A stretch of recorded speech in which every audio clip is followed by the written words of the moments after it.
Hay pueblos que aparecen en los mapas, pero no en las conversaciones. Innsmouth era uno de ellos. Lo descubrí por accidente, buscando una ruta más barata entre Newburyport y Arkham. El empleado de la oficina de transportes me miró cuando pregunté por el autobús. «Hay uno», dijo, sin levantar la vista. «Sale a las 10. Pero la mayoría de la gente prefiere dar la vuelta». Le pregunté por qué. No respondió. Selló mi billete y llamó al siguiente. Así empezó todo. El autobús olía a humedad y a algo más difícil de nombrar. Éramos 3 pasajeros. Los otros 2 bajaron antes de llegar. Me quedé solo con el conductor, que no habló en todo el trayecto, y con la carretera costera que se estrechaba a medida que avanzábamos, como si el camino mismo dudara de a dónde llevaba. Innsmouth apareció entre la niebla del mediodía. Apareció de golpe, como algo que hubiera estado esperando que te acercaras lo suficiente para mostrarse. Una ciudad portuaria de tejados hundidos y ventanas ciegas, con las calles vacías. El mar olía mal. No el olor habitual de la marea, era el olor de las cosas que viven en el fondo. El olor de los charcos llenos de tripas de pescado, de las algas que se descomponen, del cadáver de una gaviota que se hincha al sol. Bajé con mi maleta y el autobús desapareció antes de que pudiera cambiar de idea. Los habitantes me miraban de una manera que tardé en entender. No era hostilidad exactamente.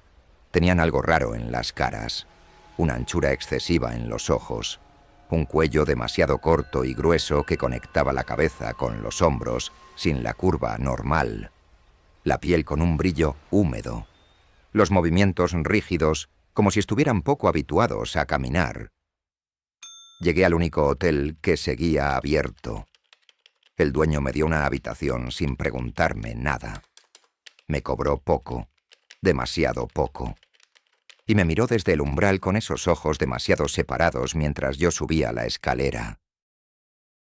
Encontré a Zadok Allen, sentado en un muelle que ya no usaba nadie. Era el hombre más viejo que había visto en mi vida. Bebía de una botella sin etiqueta y miraba el mar con la expresión de alguien que lleva décadas mirando lo mismo. Y entonces habló. «Hacía 100 años», dijo. El capitán Obedmar se había vuelto de los mares del sur con algo que nadie más había traído nunca. No oro, no especias, un pacto. Había encontrado en una isla del Pacífico una tribu que nunca pasaba hambre, que nunca enfermaba, que vivía más de lo que los hombres deberían vivir. Y había descubierto por qué. Habían llegado a un acuerdo con lo que vivía bajo el agua en los arrecifes cercanos.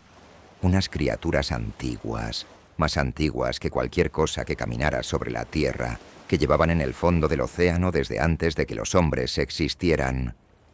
El trato era simple, sacrificios a cambio de pesca abundante y algo más con el tiempo.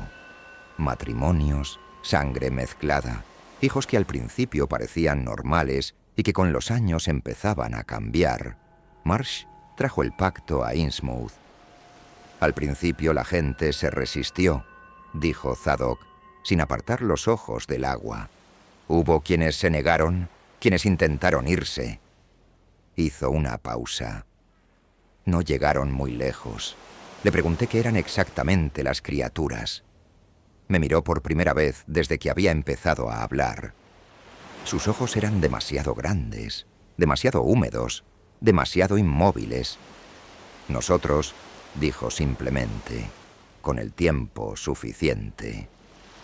Se levantó, recogió su botella y se fue por el muelle sin mirar atrás, con ese paso rígido que ahora empezaba a reconocer en todos los que había visto en la ciudad. Volví al hotel con la cabeza demasiado llena para ordenar lo que había escuchado. Cerré la puerta con llave. Puse la silla bajo el pomo. Me tumbé en la cama con la ropa puesta y los ojos en el techo, escuchando el mar que no paraba de sonar afuera, más cerca de lo que debería estar desde esa distancia. Me quedé dormido sin querer. y me despertaron los pasos. No eran pasos normales. Tenían un ritmo ligeramente equivocado. El sonido de algo que no tiene prisa porque sabe que no la necesita. Venían del pasillo. Se detuvieron frente a mi puerta. El pomo se movió. Lentamente. No entró. Después de un momento, los pasos continuaron hacia el fondo del pasillo y el silencio volvió. No volví a dormirme. A las 3 de la madrugada me asomé por la ventana. Las criaturas estaban en la calle. No eran completamente lo que Zadok había descrito. Figuras que se movían entre las sombras con esa rigidez característica, pero más pronunciada ahora, más honesta en la oscuridad, más altas de lo que parecían de día. La piel brillando con la humedad del mar, los ojos captando la poca luz disponible. Buscaban algo. Tardé 3 segundos en entender que era yo. Bajé por la ventana trasera. Las calles del centro estaban bloqueadas. Figuras moviéndose en los cruces, lentas y sistemáticas, cubriendo los puntos de salida con la eficiencia de algo que ha hecho esto antes. Subí a los tejados. Crucé 3 manzanas por encima de sus cabezas, con las tejas crujiendo bajo mis pies en cada paso. No miré hacia abajo. Una vez, solo una vez, tuve que detenerme en el borde de un tejado, esperando a que una figura pasara por la calle debajo de mí. La vi de cerca por primera vez. La cara levantada hacia el cielo, olisqueando el aire con unas fosas nasales demasiado anchas. La boca ligeramente abierta mostrando algo que no eran exactamente dientes. Los dedos demasiado largos, con algo entre ellos que a la luz de la luna parecía una membrana. No respiré hasta que dobló la esquina. Llegué a las vías del tren a las 4 de la madrugada.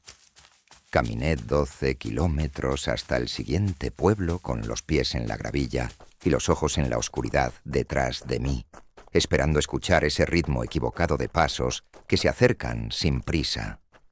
No lo escuché, o no quise escucharlo.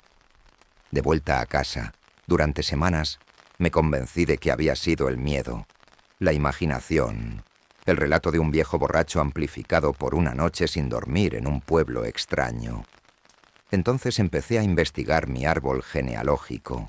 Encontré el nombre de Innsmouth en documentos de hace 4 generaciones.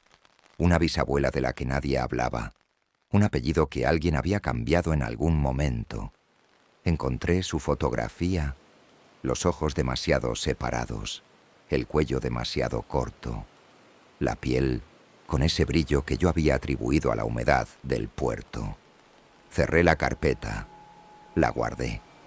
Intenté no pensar en ella, pero desde entonces sueño con el agua, con algo que espera en el fondo, paciente, con una voz que no usa palabras, pero que dice, con cada marea, que hay un lugar preparado, que siempre ha habido un lugar preparado.